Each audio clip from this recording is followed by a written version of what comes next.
Matéria-prima. Matéria-prima.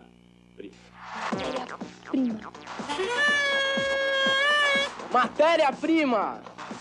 Matéria-prima. Matéria-prima. Matéria-prima. Matéria-prima.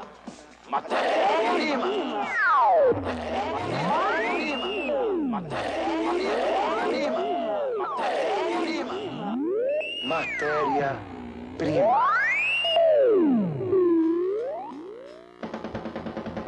Acordei bem ao seu lado, com o comex no cabelo. Já estava atrasado e resolvi quebrar o gelo. Arranca do seu sutiã, do que você estava tratando.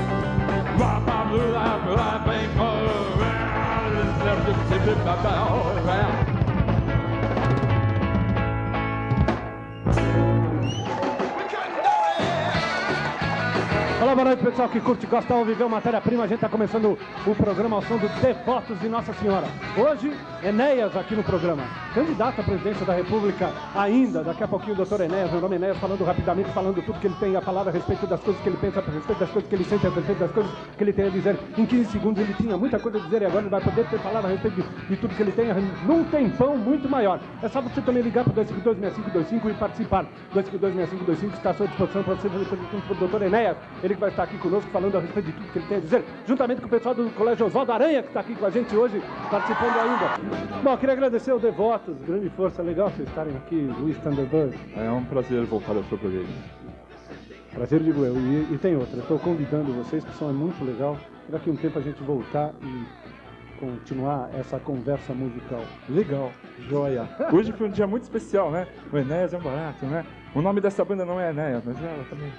Estão convidados a ficar aqui e fazerem perguntas pro Enéas. Joia, vou fazer. Aliás, qual é a coisa mais rápida que você consegue dizer assim que te vem à cabeça em 15 segundos? Johnny Johnson. Ok. O que a gente vai ouvir agora? Baixei. Tá, muito obrigado por você ter vindo aqui. Valeu. Tchau. E a gente tá voltando aqui no Matéria-Prima que vai conversar agora com o Dr. Enéas. Já. Bom, não esqueça de escrever pra cá, tá bom? Tem coisas legais pra você. Outra coisa, vamos ver como é que as pessoas fazem pra se inscrever, garota. Bom, para participar do programa é só discar pro telefone 656125, das 12h30 às 5h30 da tarde. Isso mesmo. O que é que vai rolar amanhã aqui no Matéria-Prima? Amanhã a banda Sepultura e o tema é metal, com André Forestieri. Isso, amanhã o Sepultura aqui e o tema é metal. Eu tenho uma fichinha que é um trecho de uma das... deixa eu ver onde é que está. Mas daqui a pouquinho eu acho. Não importa. Deixa eu apresentar então para vocês a pessoa que vai conversar conosco hoje aqui, Dr. Enéas. Tudo bom? Olá, bom, entrando aqui, Dr. Enéas. Dr. Enéas que vai conversar comigo e com você. Você que está em casa, o telefone é 252-6525. Tudo bom? Tudo bem, senhor. Você está com o relógio na mão? É o hábito. É o hábito.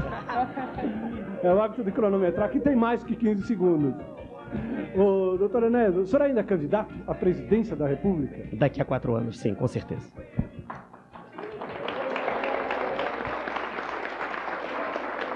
Muito bem, então vamos começar aqui para saber o que as pessoas têm a dizer. Meu amigo, diga lá. Se ele exerce ainda a profissão de médico?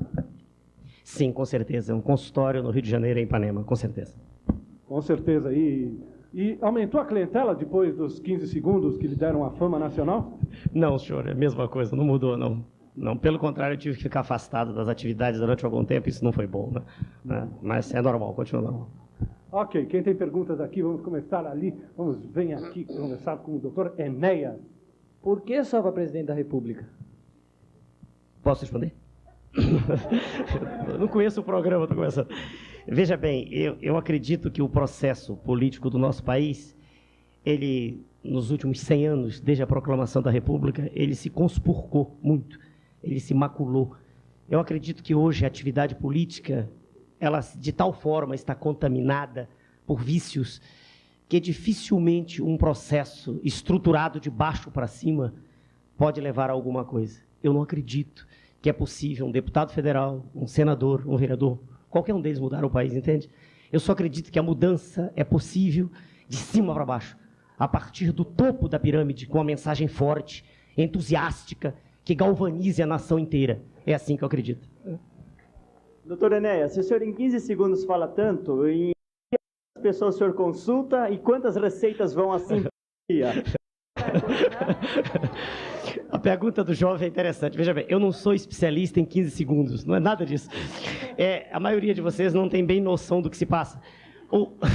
Suas excelências, os congressistas, decidiram que os candidatos à presidência da República, que não tinham representação lá no Congresso, deveriam ter um tempo exíguo para a sua manifestação verbal. Esse tempo foi dado de 15 segundos, como sendo assim algo em que ninguém faz nada, não daria para dizer nada. E causou-lhes, quer dizer, causou às suas excelências, os congressistas, causou-lhes espécie. O indivíduo absolutamente desligado do processo chegar e fazer tanto barulho, entende? Mas eu não sou especialista em 15 segundos. Veja, o jovem, eu tinha 15 segundos, então eu fiquei pensando a primeira vez, tive vontade de desistir, eu não gosto de desistir de nada, eu fiquei olhando o que é que eu faço. Eu escrevi um período de 2 minutos e meio e tive que truncá-lo, entende?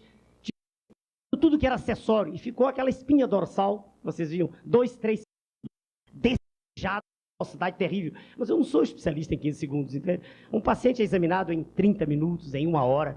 As minhas aulas que eu dou de cardiologia no Rio e em São Paulo são aulas de 4 horas, entende? Eu não sou especialista em 15 segundos. Aquilo foi algo que eu tive que desenvolver, não havia outra maneira. Entende? Pois é, e aquilo marcou. Bom, inclusive é o seguinte, nós pegamos um trecho de das manifestações de 15 segundos do Dr. Enéas, e vamos ver se a garotada consegue ler em 15 segundos aqui. Eu sei que essa garota é uma garota que fala rapidinho, é verdade que você fala rapidinho? Um pouco. Um pouco. Então vamos ver se você consegue ler. Quando eu falar já, você começa a ler, tá ok? Só um minutinho. Ah. Tinha que deixar meio segundo antes e meio segundo no fim para os cortes. Eram 14 segundos exatamente. 14 segundos. Não eram 15. Você não havia a possibilidade do corte. Ele sabe o que é isso, corte. Eu não queria que houvesse corte. O senhor está com o relógio aí? E se o senhor cronometrasse, pode ser? Então o senhor diz já e a garota começa a ler. É melhor fazer, quando eu digo já passa um pouquinho de tempo. É melhor mexer com a mão, entendeu? Quando eu baixar a mão. Tá, eu dou um passo. Exatamente bem no meio. Prepare-se. Uma boa técnica é encher o pé de ar. Agora. O que fazem os políticos? Passam anos debatendo para quê? Debatem para decidir quem fica com o quê e o povo para que serve. Para votar em quem? Neles. Reaja. Meu nome é Enéas. Tem menos tempo. Muito bem. Quem fala rapidinho aqui? 10 segundos. Fala. Quem fala, quem fala. Então segura que daqui a pouquinho a gente começa. Vamos continuar aqui. Quem mais tem questões aqui? Tem alguma questão a fazer? I don't know, I don't understand. Você é de onde? You came from? Norway. Na Holanda, Dinamarca? Não, Noruega. Noruega. Garoto Noruega aqui no Matéria-Prima. Tem pergunta, meu amigo? Eu queria saber se ele é mais de direita ou de esquerda. Questão ideológica. É ideológica. Veja bem, esta apresentação do modelo político para o jovem é extremamente anacrônica também. É uma apresentação que já precisa ser reformulada. O que se chama classicamente de direita é o regime capitalista. E o que se chama classicamente de esquerda é o regime socialista.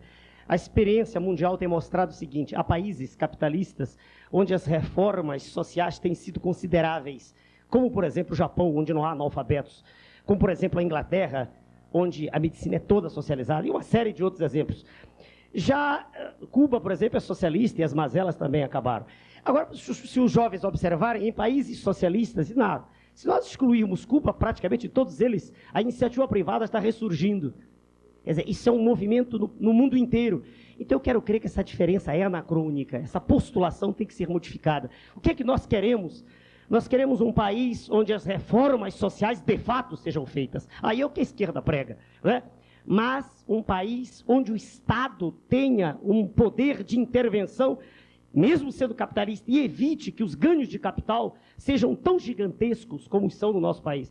Haja vista o que está ocorrendo agora. Diz-se, por exemplo, na imprensa, e todo mundo ouve, não há congelamento, não há. Mas claro que há, né?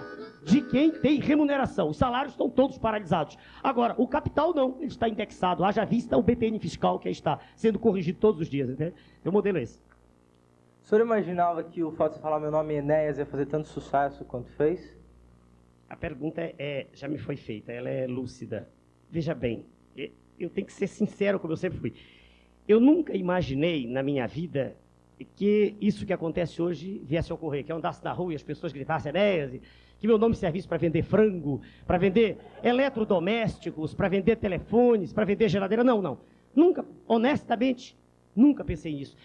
Eu sou extremamente sincero, eu detesto a hipocrisia.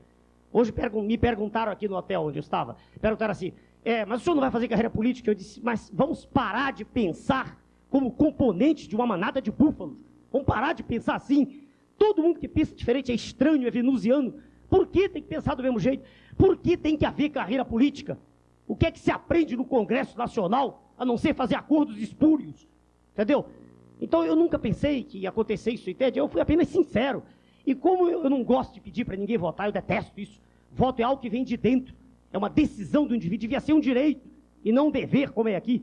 Devia ser um direito que a pessoa decidisse. Então, por isso, eu dava uma opção para a pessoa. Eu falava 12 segundos, 13, e deixava 2 segundos para dizer meu nome, como uma opção, entendeu? Mas, honestamente, nunca pensei que isso ia acontecer, estou sendo sincero. Nunca. Alguém lhe convidou para essas eleições, para, de alguma maneira, pousar ao lado num santinho, aparecer na televisão? Veja bem, o partido que nós criamos está organizado em 80 cidades do nosso país. Ele receberá dentro de uma semana, no máximo 2, na dependência da decisão de suas excelências, os ministros do Tribunal Superior Eleitoral, ele receberá o registro definitivo. Então eu tenho candidatos, não aqui em São Paulo, não pude fazê-lo, mas tenho no Rio e, é claro, eu estou do lado dos meus colegas, né? Com certeza. Eu digo que indico, né, a cargo de deputado federal, cargo de deputado estadual, com certeza. Ok, estou chegando aqui numa garota, diga. O senhor, quando jovem ou adolescente, já pensou em mais tarde estar no ramo da política? Nunca. Nunca. A pergunta jovem... veja bem, não, é pergunta... Não, eu estou calmo. Esse é o meu modo de ser. Eu não posso ser diferente como eu sou. Entendeu? Quando me convidam é pelo que eu sou. Eu não posso, de uma hora a outra, ser diferente como eu sou. Senão não seria eu mesmo. Seria uma inconsequência, entende? Eu sou assim mesmo. A moça me perguntou, veja, senhorita, eu sempre fui preocupado com as questões sociais. Sempre, desde novo. Claro, eu sou de origem humílima. Não como minhas filhas dizem humilde, mas humilde colégio ótimo, né? Eu sou humilde mesmo. Humilde, filho de um pai barbeiro, né? Fiquei órfão. Um barbeiro, um profissional que faz barba. Ah, porque eu tenho barba toda. Não, mas eu não tinha barba quando o pai morreu, eu tinha 9 anos.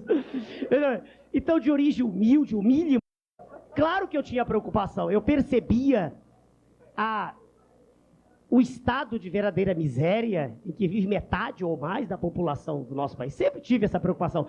Mas eu sempre acreditei que isso era um problema deles, dos políticos, entende? Eu sempre me preocupei com o conhecimento, com estudar, entende? Sempre foi a tônica da minha vida, estudar para aprender, para conhecer o mundo que me cerca, para conhecer a mim mesmo, entende? Isso eu fiz durante toda a vida. E com meio século de existência, eu não aguentei mais, entendeu? Ver tanta iniquidade, tanta patifaria, tanta hipocrisia, tanta mentira ser destilada diariamente através dos canais de comunicação, entendeu?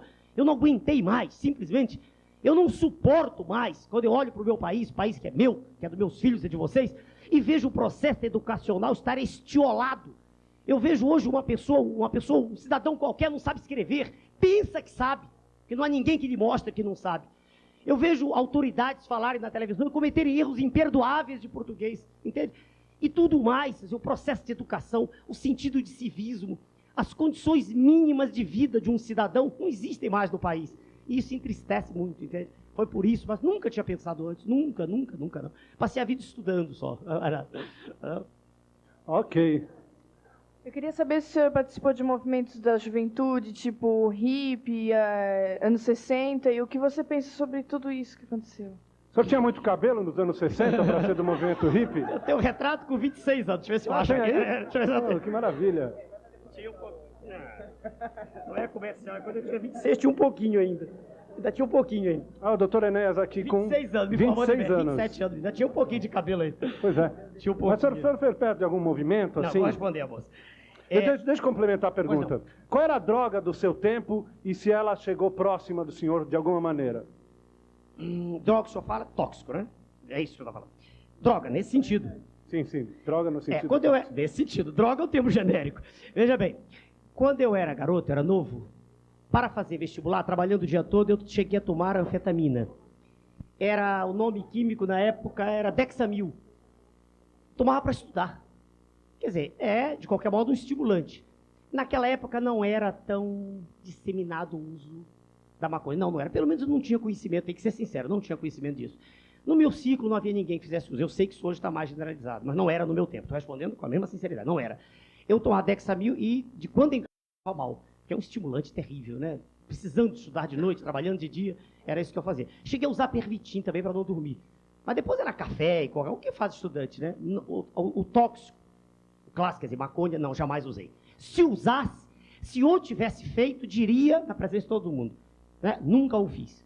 Nunca nem chegou perto de mim, não. Não, senhor. E a pergunta da garota? Desculpe, perdão, o senhor falou em em relação ao movimento. Aos movimentos. Aos movimentos.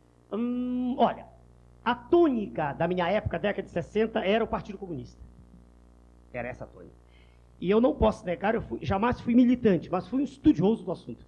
Como eu gosto de estudar, eu li A Dialética da Natureza, de Engels, eu li A Origem da Família, a Propriedade Privada, sabe? De Engels, eu li Ludwig Feuerbach, quer dizer, eu fui um estudioso teórico e um entusiasta das ideias, não posso negar, não. Entusiasta, um vibrador, né, das ideias. Infelizmente, o resultado concreto disso no mundo obrigou-me a reconsiderar essas teses, só isso, tá? Doutor Enéas, o senhor tem tempo de praticar algum esporte? Quando novo? Eu corria... Não, hoje em dia. Não, vejo o meu jovem como a pergunta é séria. Como médico, eu sou obrigado a dizer que isso é muito importante. É muito importante, entende? A realização de atividade física é fundamental para uma vida saudável. Para que o organismo seja rígido, seja saudável, é importante. Respondi como médico. Agora, eu tenho que ser sincero, não posso mentir, eu não faço. Entende? Tem que ser sincero, eu não faço por falta de tempo, por opção de razões. Mas está errado, devia fazer. Quando não, fiz muito. Esporte pobre, né? Corria e andava de bicicleta, entendeu? Muito, entendeu? E futebol, uma vez eu fui jogar, mas eu era muito ruim em campo. Aí estudei as 17 regras e preferi apitar como juiz, foi o que eu fiz, entendeu? Não Vamos lá, tinha doutor Enéas, o senhor faria a gentileza de cronometrar de novo a segunda garota aqui? Pode começar? Eu cronometro? Se for possível, por favor. Ok. O que faz os políticos para... Passe anos debatendo para quê? Debate para decidir que fica com quem? O povo para que serve? Para votar em quem? Neles. Reage, meu nome é Enéas. 8 segundos. 8 segundos, mas teoria, posso fazer um comentário? Dá para, se a senhorita fizer as pausas, dá para dizer isso de modo bem cadenciado em 15 segundos. Então vamos lá de novo. Entendeu? O senhor está preocupado em correr, entendeu? Enche o peito de ar e faça as pausas que dá para dizer bem. O que fazem os políticos? Passam anos debatendo para quê? Debatem para decidir quem fica com o quê? E o povo para que serve? Para votar em quem? Neles. Reage, meu nome é Enéas. Tá bom, tá beleza. É treino, né? Você acha que o aparelhinho está atrapalhando um pouquinho? Não. Então tá bom. Tem pergunta? Não. Quem tem uma pergunta aqui? Aqui, garota. Se ele fosse eleito presidente, o que ele pretenderia fazer na área da saúde? Nossa Senhora. Veja, senhorita, isso é uma questão que vai ser respondida em linhas gerais. Eu vou falar sobre isso até em Sorocaba, agora, no interior de São Paulo, na segunda-feira, a convite da universidade, lá na Faculdade de Medicina. A questão é muito abrangente, entende? Não, café? Sim, ótimo. Posso tomar café, né? Posso aproveitar, é ótimo.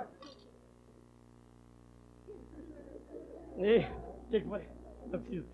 Veja bem, senhorita. Hoje, vou citar alguns exemplos só de algo que pode ser feito, que poderia ser feito se houvesse vontade política para tal. Hoje, o gabinete de um diretor de hospital público, quer dizer, a sala do diretor do hospital, é uma extensão dos gabinetes dos políticos. Um diretor de hospital, em linhas gerais eu estou falando, não estou falando da rede privada, rede pública, ele não tem poder para usar dinheiro, para fazer compras, entende? Ele manda para a Secretaria de Saúde do seu estado, ou a Secretaria Municipal, se for o caso, uma relação daquilo de que ele necessita, de que o hospital necessita. E é a secretaria que decide, na dependência dos interesses políticos, regionais ou municipais. Municipais. Está entendendo? Então, uma das coisas assim que, a meu ver, tem importância capital, é que o diretor do hospital tenha poder de decisão. Entende? Isso é uma coisa, um exemplo. Agora, em linhas gerais, para a senhorita ver, o mais importante do que tratar um paciente é evitar que ele fique doente. Entende? Por exemplo, nós temos no país o número gigantesco de residências das classes menos favorecidas que não têm serviço de saneamento básico, não tem esgotos.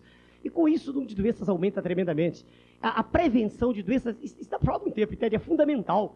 Quer dizer, campanhas de esclarecimento, de educação em saúde têm que ser feitas, mas têm que ser feitas utilizando os meios de comunicação, entende? Há muita coisa, não pode ser rápido assim, entende? As ideias se atropelam. Para a senhorita ver, por exemplo, hoje a gente tem um centro de excelência. Vamos olhar aqui em São Paulo, por exemplo, Instituto Coração, né? Que é uma fundação. Ou a gente tem o Hospital Alberto Einstein, hospitais excelentes. E nós temos na periferia hospitais onde falta até gás, onde falta até álcool. Isso é um absurdo. Se nós sairmos de São Paulo, eu estive há pouco tempo numa cidade chamada Tarauacá, no interior do estado do Acre. E nessa cidade onde eu estive, separada da capital, sem estrada, separada apenas por selva, há um hospital e um médico, não, 2 médicos, um estava ausente. Isso não faz sentido. Tem que ser feito um redirecionamento de todos os recursos. O médico, ele estuda às custas da população. Eu sei porque fui médico, fui estudante. Quer dizer, as verbas que mantém o médico deveriam exigir dele, quando ele acabasse o curso, que ele tivesse um compromisso com a sociedade. Então ele... Fica olhar para você. Fica na frente do olho para você. Veja bem, não tem sentido, o sujeito se forma e fica em São Paulo. Na Avenida Paulista, o número de médicos extraordinário. Entende? E, no entanto, a gente vai para um lugar, às vezes, e encontra um médico para 20, 30 mil pessoas. Isso é um absurdo. Isso tem que ser feito com vontade política firme. Não adianta ficar fazendo debate durante 3 meses, 6 meses, 5 anos, 10 anos. Não leva nada mais isso. Né? Ok. Vamos então para um telefone, doutor Enéas. Tem gente na linha. Alô? Alô? Quem é? Fernando, São Caetano do Sul. Tudo legal? Tudo bem, e aí? Tudo bom. Quantos anos você tem? Eu tenho 20 anos. 20 anos. Pergunte ao doutor Enéas. Olha, eu gostaria de perguntar, sei lá, uma coisa muito ampla, assim, eu gostaria de saber o sentido da vida para ele. Ok, obrigado, Fernando. Bonito, né? O sentido da vida. Cada ser humano é um universo em miniatura. Cada ser humano tem aspirações que são diferentes quando a gente sai de um para outro, representante dessa espécie. Eu vejo como uma tônica geral que deveria ser objeto, deveria ser escopo do processo educacional no nosso país, desenvolver em cada indivíduo, em cada ser humano, o respeito pelo seu semelhante. Na medida em que cada um de nós aprender que a matéria de que cada um de nós é feito é idêntica à matéria com que todos os outros são feitos, na medida em que cada um de nós tiver consciência que não há nada de intrinsecamente diferente que nos separe, a nós todos humanos, quando nós tivermos consciência que a palavra semelhante quer dizer semelhante mesmo, nós todos nos respeitaremos melhor. O que eu dou como mensagem de vida em toda a minha vida de educador, para mais de 20 mil jovens que me deram a honra de estudar comigo, é sempre essa mensagem de respeito ao ser humano. Não adianta se brigar, como se fala muito aí, direitos humanos, que a ditadura fez isso, e metade da população passa fome. E crianças viram latas de lixo para achar comida. Isso é um absurdo. Enquanto isso não for corrigido, nada mais tem sentido para mim. A mensagem que eu trago sempre é essa. Olhar para o outro indivíduo, para a pessoa que... A diferença entre o indivíduo que limpa o chão e um astrofísico é uma diferença de informação. O chão aprendeu muito pouco, coitado. Ele sabe apenas limpar o chão. Mas ele é tão útil como o astrofísico. Ele tem direito a uma vida digna. Esse, para mim, é o sentido da vida. Quando eu não me sentir mais útil, quando eu sentir que eu estou pensando só em mim mesmo, eu não tenho mais direito de estar vivo. É assim que eu penso. É isso aí. Bom, vamos ver o que as pessoas acham na rua. Na rua do Dr. Enéas. Vamos para lá. Vamos. Enéas conheço. Aquele que foi candidato, barbudinho. Ah, o Enéas, o ex-candidato? Da campanha do presidente. Quem não conhecia o slogan dele, né? Meu nome é Enéas, meu nome é Enéas, meu nome é Enéas. Ele deu uma grande sacada no programa eleitoral, né? Interessante, ficou conhecido. Enquanto pessoa de comunicação, ele é excelente. Ouvi dizer que ele, como médico, é competente. Aí veio umas ideias meio malucas, mas parecia que ele ia dar certo. Ele podia até ajudar em alguma coisa. Mas sem uma proposta voltada dentro de uma base. Tá voltado dentro do que ele pensa. Em termos de marketing, ele conseguiu, né, o que ele queria. Chamar atenção sobre si no horário eleitoral. Teve estado aí que ele ficou em segundo colocado. Ele vai se candidatar de novo? De novo? De novo? Vai sim, né? Bom, pergunte. Fazer uma pergunta sobre a sua infância. Se o senhor já brincava de médico quando criança, assim, mais ou menos uma certa idade? Ele tem direito de perguntar. Peraí, pergunta o que quiser. Veja o jovem... Claro, veja bem. No nosso país há uma série de preconceitos próprios do subdesenvolvimento. Criou-se essa história assim, país em desenvolvimento. Não é em desenvolvimento, não, é subdesenvolvido mesmo. Nós somos o antepenúltimo do mundo. Só há 2 abaixo de nós em nível de miséria, só. Agora, relatório do Banco Mundial. Essa história de 8ª economia do mundo é brincadeira, é conversa. 8ª economia em produto nacional bruto só. Em nível social, estamos lá embaixo. Lá embaixo. 65ª posição do mundo, estatística de 88 da Unicef, em taxa de mortalidade menor de 5 anos. 65ª potência do mundo, lá embaixo. E antepenúltima posição do mundo, veja bem, em nível de pobreza. Terrível isso, essa é a verdade. Agora, então, quando criança, num país como o nosso, os pais pobres tendem a querer que os filhos sejam doutores. Isso é muito comum desde o tempo do Império. Quer dizer, filho vai ser médico, engenheiro, advogado. Então, meu velho, eu acredito que ele... Eu não me lembro mais que ele morreu, tinha 9 anos. Se eu lhe disser, você vai rir. Eu, quando criança, eu pensava em ser alfaiate, entende? Não sei porquê. Não sei, peraí, quando pequenininho. Depois, mais tarde, de vontade de ser aviador. Não pude ser, porque não tinha condição econômica, né? Então, eu fui, toda criança pobre, eu fazia mandado, e primário, e ginásio, entende? E trabalhei em escritório, aprendi a bater máquina, fui para o exército, muita honra, não? E graças ao Exército Nacional, graças a ele, depois de ser sargento do exército, pude fazer vestibular. Mas não fiz medicina porque pensasse assim, eu queria aprender. E na época, o currículo mais extenso, aquele que dava uma formação mais ampla em ciência, era o currículo médico, por isso. Mas logo depois, no 2º e 3º ano médico, eu percebi que ia faltar-me muita coisa em ciência exata, e fiz vestibular outra vez. Fiz para matemática e física. E fiz outra universidade, fiz ciências exatas, entende? E percebi lá pelo 5º ano médico que me faltava muita coisa. Mas aí não ia fazer outra faculdade, porque eu estava cansado. Estudei por conta própria ciências humanas, entende? Essa é a formação. O senhor namorava muito, doutor? Tem que responder? Não, se quiser. Eu sou uma pessoa normal, completamente normal. Quando eu digo normal, quer dizer, apesar de estar com 50 anos de idade, 51, eu esqueço, eu sou normal, eu gosto de mulher muito, sou normal. Entendeu? Não, deixa bem claro, normal. Quer dizer, claro, tenha bem claro, não há nada de... Agora, há restrições econômicas. Quando a gente vai estudando e vai se impondo e vai ganhando mais dinheiro, vai ficando tudo mais fácil. Quando criança era tudo mais difícil, né? E é preciso deixar bem claro uma coisa também. Já diversas vezes em alguns programas perguntam assim, o senhor pinta uma sociedade de anjos? Eu nunca disse isso. Eu pinto, quer dizer, eu proponho uma sociedade, veja bem, em que a educação faça com que o demônio que existe em cada um de nós seja acorrentado lá no fundo, no cerne do indivíduo. E o anjo que existe em cada um de nós também venha à tona. É isso que eu proponho. Uma educação em que aquilo que há de bom no indivíduo possa vir à tona. E não uma sociedade como a nossa, em que tudo que há de bom é empurrado lá para baixo. Em que só se cultiva o que não presta. Em que a tônica hoje é levar vantagem de qualquer maneira em tudo. É essa a tese. Entendeu? Ele respondeu? Respondi, sim. Não foi eu que perguntei isso aí. Não, mas eu respondi, sim. Quando comecei a ganhar dinheiro, comecei a namorar mais, claro, né? Não faça pergunta. Gostaria de saber que o senhor que fala tanto em alimentação, se quando o macarrão a barba não atrapalha. Eu acabo de comer, eu lavo a boca e a barba. É um hábito, né? Normalmente, né? Tá bem. Outras perguntas aqui no Matéria-Prima? Não. Ai, meu Deus. Não, voltando a falar assim de juventude, o que você acha do voto aos 16? Se vale a pena investir nessa juventude de hoje? E maneiras de investir na juventude de hoje que luta tanto como antes, né, pelos seus direitos? A senhorita me perdoe, mas veja bem, a juventude sempre foi a mola propulsora de todos os países. Sempre foi. Dificilmente o indivíduo, já na senectude, já quando está velho, ele faz alguma coisa. Dificilmente. Então, o voto aos 16 anos é uma coisa válida. O que está errado não é o voto aos 16 anos. O que está errado é o modo como todo o processo é desenvolvido. Não é o voto aos 16 anos. O voto devia ser o direito de todos os cidadãos. Entendeu bem? Eu não tenho nada contra. Nada. De forma nenhuma. Seria um contrassenso se eu tivesse algo contra, entende? E a história de dizer que o jovem é mal informado, o jovem tem uma coisa que é vontade.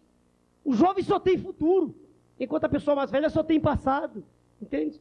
Entendeu? Então eu estou plenamente de acordo com isso. Eu estou bastante rouco, desculpem, né? Mudando um pouquinho de assunto, doutor Enéas, o que o senhor achou do plano Collor e se o senhor sofreu com ele? Não, eu não sofri porque eu não tinha dinheiro guardado. Não, na verdade, o que eu tinha, meus recursos, eu gastei todos na campanha presidencial.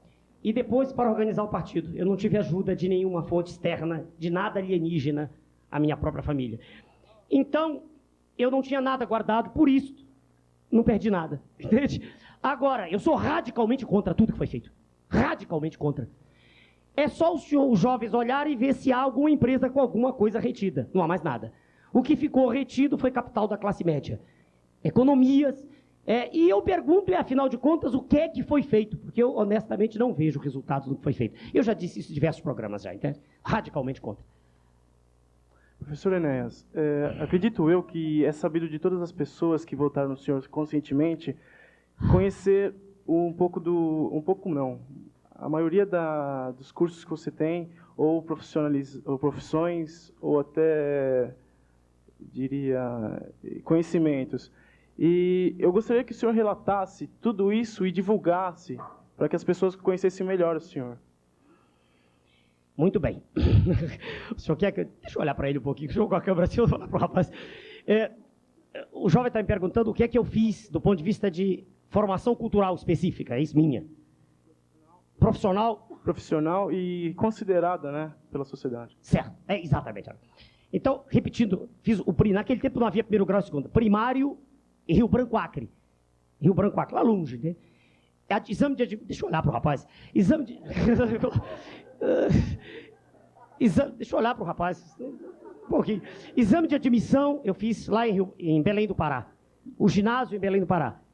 O curso científico em Belém do Pará. Vestibular de medicina no Rio de Janeiro. É desagradável, mas o senhor quer saber por que eu disse sempre que os candidatos são muito ruins? Vindo lá de baixo da massa ignara, vindo de uma classe sem nenhum privilégio, eu fui primeiro lugar e quase a vida inteira, passando fome na infância. Eu não consigo aceitar que o indivíduo pertencente a certos grupos que aí diga assim, é impossível estudar. Não, com esforço é possível. Quando se põe isso como vontade, é possível. É possível mudar toda uma sociedade quando se acredita nisso. Quando se é sincero. Quando aquilo que se transmite vem de dentro, vem do fundo. Está entendendo? Quer dizer, então, isso foi assim, foi com muita dificuldade. Fiz medicina no Rio de Janeiro. Por volta do segundo ano médio, segundo para terceiro, eu fiz vestibular de física no Rio UERJ. Fiz também, e fiz a faculdade. Então, se o senhor quer saber do ponto de formação universitária, diploma de medicina, diploma de matemática e física. Pós-graduação eu fiz no Rio de Janeiro. Especialização em cardiologia, fiz mestrado, tirei o título de mestre em cardiologia. Fui ao exterior, mas lá não completei. Porque eu tive uma bolsa para cardiopatias congênitas, estava muito cansado, resolvi voltar. Trabalhar em eletrocardiografia. Livro, publiquei um só até hoje, sobre eletrocardiografia. E a formação humanística fiz por conta própria. Nunca fiz faculdade de ciências humanas. Eu li, Sócrates não escreveu nada, eu li Platão, li Aristóteles, li Descartes, li Leibniz, li Kant, mais para cá. Li Jean-Jacques Rousseau, li Montesquieu e fui me aproximando. Para chegarmos agora à época atual, e falando de filosofia, o autor mais eu respeito chama-se Karl Popper, filósofo de ciência do ciclo de Viena. Dá uma ideia razoável, entende? O que eu fiz. Ok, doutor Enéas, a Cristina do Planalto Paulista está perguntando como é que o senhor é como pai. E a Adriana de Ribeirão Preto pergunta se o senhor é ateu. Não. Bom, primeiro a segunda resposta. Não. Não. Não. Não mesmo. Peraí, não. Não. É muito bonito. Peraí. Deixa a história do pai para depois. É muito bonito. Peraí. É muito bonito diante de jovens, assim, que tem o prazer de se rebelar contra nós. Muito normal. É muito bonito a gente dizer assim, sou ateu. Muito bonito. Para ganhar voto. Muito bonito. Veja bem. Eu passei a vida toda estudando. Desde 8 anos de idade. Desde 7 ou 6. Eu não consegui encontrar até hoje nada que me convencesse de que não existe um arquiteto do universo. Não consegui. A filosofia marxista é belíssima. Ela diz, o universo é matéria e movimento. Concordo plenamente. Só que a filosofia marxista não diz se é só matéria e movimento. Que é matéria e movimento, eu não tenho dúvida. Eu não tenho dúvida quanto a isso. Eu não encontrei ninguém. Eu olho para esse universo, físico, químico, matemático, biológico, sociológico, psicológico. Eu olho para esse universo e eu o vejo de uma complexidade estarrecedora. Nada é simples. Nem uma gota d'água, nem um átomo. É a ignorância brutal do ser humano que faz com que ache tudo simples. Tudo é extremamente complexo. E eu me curvo diante de uma vontade suprema. Eu creio em Deus. Deixar bem claro. Bem claro, para não haver dúvida. Não me pergunte o que é Deus. Eu não sou teólogo, eu não sei. Mas eu creio em Deus. Como força suprema e motora do universo. Força da qual uma parcela pequena existe em cada um de nós. Eu creio nisso. Agora, segunda, como eu sou pai, é melhor perguntar para uma das filhas, né? É injusto. Como é que eu vou falar sobre o que é... Né? Ok, vamos lá que está acabando. É legal, eu queria saber o seguinte, se o senhor fosse eleito, se o senhor for eleito, o senhor não vai se sentir um pouco solitário por causa que lá no Planalto existe muita panelinha, existe muita coisa, podem querer derrubar o senhor? Não, tentam derrubar desde antes. Agora, no horário eleitoral de televisão, o meu partido é o único que não tem direito a tempo nenhum. Aí o senhor vai dizer por que não tem? Porque não fez, não tem nenhum representante no Congresso e não fez coligação. Se tivesse feito coligação com alguém, então claro que tentam derrubar desde antes. Peraí, agora não é sentir sozinho. A maioria das pessoas quer o bem do país, meu jovem. O modelo que aí está é que não deixa que elas se aproximem. Converse com qualquer pessoa de bem e pergunte se ela está satisfeita com tudo que aí está. Pergunte se um homem de bem está satisfeito que numa cidade do interior um vereador ganhe 10 vezes o que o juiz ganha. Que passou a vida toda estudando. Ninguém está satisfeito com isso. Porque eu pergunto agora, por que no Congresso Nacional, isso é uma ideia apenas, inclusive não é só minha, por que, ouçam a ideia, só a ideia, por que os congressistas não poderiam ir lá, uma semana apenas por mês, ou uma vez por semana, ganharem apenas algo simbólico, continuarem nos seus empregos? Aí alguém vai dizer assim, mas e as reuniões? Mas nas reuniões o plenário está vazio sempre, eles nunca estão lá, estão cuidando dos seus interesses. Por que não irem lá, quando é necessário, continuarem ganhando e terem uma vida como cidadãos normais? Por que desfrutar de tanta vantagem? Por que ter um carro oficial? Por isso eu não me candidatei. Eu não quis pertencer ao modelo. Eu ia me aproveitar da tão decantada popularidade para ser deputado e estufar meu peito e ter um motorista particular funcionado e ter tudo à mão, tudo fácil. Enquanto o cidadão não tem nada, eu discordo disso, está entendendo? Não pense que a população está apenas anestesiada, só isso. Mas ela está atenta ao chamado. E há um chamado profundo, qualquer indivíduo atende. É essa a minha tese. Eu disse certa feita... Obrigado. Eu disse certa feita na...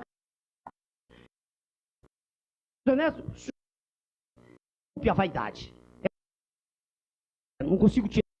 Eu tenho noção plena de que as pessoas que têm arrumação cromossomial específica bem feita não vão para a política. Para a política vai o que não presta, normalmente. É difícil ver um homem de valor, não é difícil. Um homem preparado, um homem culto, é difícil. A gente encontra um com cultura razoável, humanística. Um outro engenheiro que largou engenharia há 20 anos. Um mau médico, é difícil. Um homem que está lá em cima e para a política, ele tem vergonha da política. Essa é a regra. Mas é possível mudar isso, entende? É possível fazer com que indivíduos de bem se aproximem.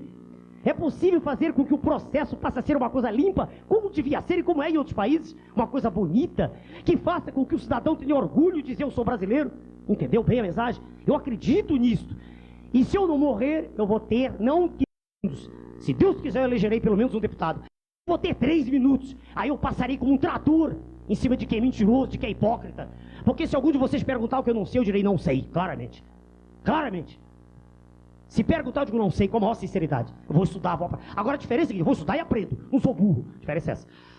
Doutor Enéas, é o seguinte, o programa ele tem mais 1 minuto e daqui a 1 minuto vai entrar o horário político gratuito, que é obrigatório. Claro. O senhor fez parte e teve 15 segundos. Claro. Só. Agora nem 1 segundo mais. Não. Agora...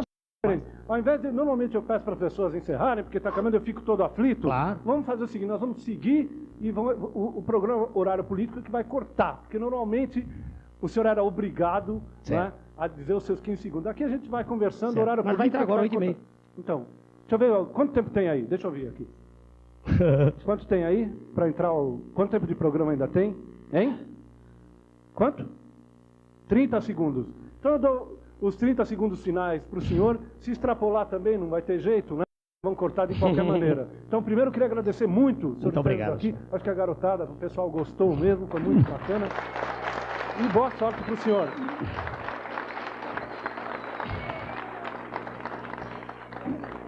Isso é rápido, né? É, pegar de surpresa. Olha aqui. Eu vou dizer o que eu digo sempre. Só há uma coisa que liberta o homem, só uma. Quando eu falo do homem, não é o homem sexo, é o homem, o homo sapiens.